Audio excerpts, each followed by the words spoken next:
So, Master Grayson, what do you think? It's amazing. But do you think the abs are too much? Trust me, kid. Everyone loves abs. What's going on, everybody? I'm back with another review. I'm your host, the Maritime Nerd. Today we're reviewing LEGO Batman Legacy of the Dark Knight.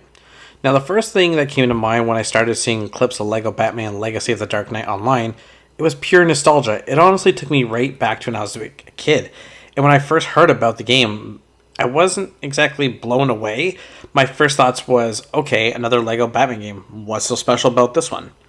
Now, unlike a lot of Batman fans, I never actually played the older LEGO Batman games. Most of my Batman gaming experience comes from Rocksteady's Arkham series or retro games like on the Sega Genesis, Super Nintendo.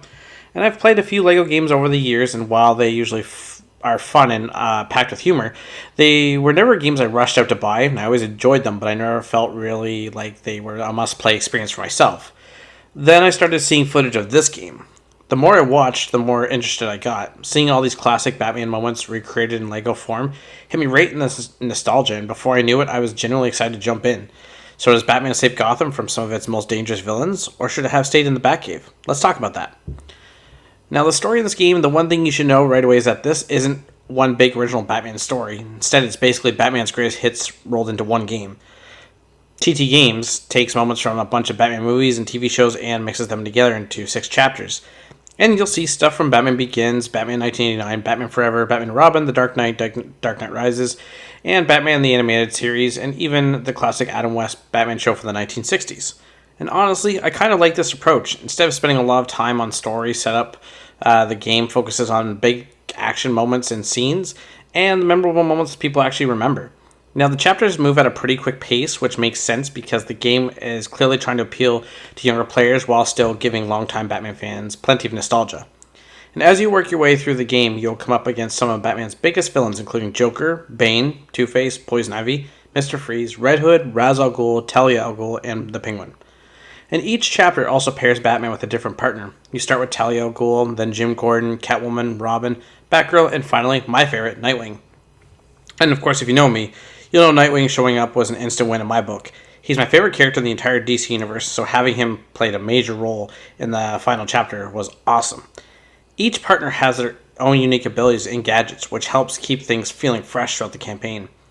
The best way I can describe the story is Batman's greatest hits with a LEGO twist. It's not groundbreaking, but it's definitely fun and nostalgic, and exactly what I was hoping for.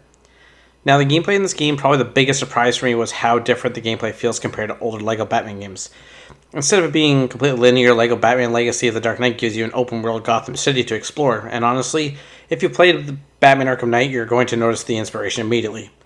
You can drive the Batmobile, glide across Gotham, grapple between rooftops, and head straight for the next mission, or get completely distracted by side content like I did.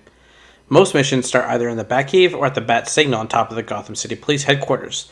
The Batcave acts as your main hub where you can upgrade gadgets, unlock abilities using Wayne Tech, buy new suits for Batman and the rest of the Bat family, and even decorate parts of the Batcave. Then there's the combat.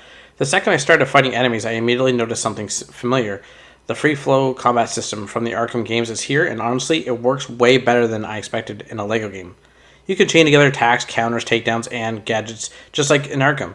And once I found out that some former Rocksteady developers worked on this game, a lot of things suddenly made sense. And the influence is everywhere. Boss fights are also a lot of fun. Some villains like Mr. Freeze, Bane, and Talia al Ghul require you to actually use gadgets and mechanics instead of just punching them until the fight ends.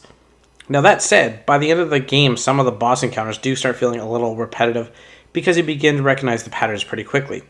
Outside of the combat, you'll spend your time platforming, solving simple puzzles, smashing everything in sight for studs, and hunting down collectibles. Every level is packed with hidden items like Wayne Tech caches, red bricks, and mission-specific collectibles. If you're someone who likes collecting everything, you'll have plenty to do. Now, the partner system also plays a pretty important role in the game. Each companion has abilities you'll need to progress, and you can switch between Batman and your partner whenever you want. When you're not doing story missions, Gotham has plenty of side activities. You'll find Riddler trophies, AR training challenges, animal tracking missions, and a bunch of other collectibles scattered around the city. My biggest complaint is that some of these activities are locked behind abilities that you don't get until later in the game.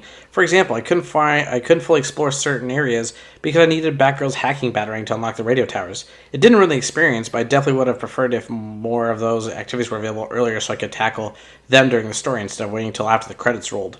Now that said, I still enjoyed the side content. It never gets overly complicated, and there were definitely a few moments where I always sat there and scratching my head, only to realize I was massively overthinking a very simple solution. Sometimes the game's biggest challenge is convincing yourself that the answer is really that easy. In the conclusion of the game, looking at the LEGO Batman Legacy of the Dark Knight from the outside, it would be easy to assume it's just a game for younger players. But honestly, I think it's for everyone. Whether you're a longtime Batman fan, a comic book fan, someone who grew up watching the movies, and an Arkham veteran, or just looking for a fun game to play with family, there's something for you here. I lost count of how many times I found myself smiling because of a nostalgic callback or laughing at one of the game's jokes. Seeing moments inspired by Batman the Animated Series was a huge highlight for me. And revisiting the scenes inspired by Batman Forever brought back a lot of childhood memories since that was my first Batman movie. TT Games really feels like they took the best parts of Batman's movies, TV shows, and video games and combined them into one package. Sure, the game is only 6 chapters long, but honestly, I don't see that as a bad thing. It never overstays its welcome. By the time the credits roll and you've wrapped up the side content, you feel satisfied, and you're ready to move on to the next adventure. So the final score and conclusion for this game, I give LEGO Batman Legacy of the Dark Knight an 8 out of 10. It's a great game. A fun, nostalgic Batman adventure that combines charm of LEGO games of exploration and combat inspiration of the Arkham series. And if you're a Batman fan, there's a lot here to enjoy. Don't forget to follow me all across social media at the Maritime Nerd. Thank you so much, and have yourself a great day. Bye-bye.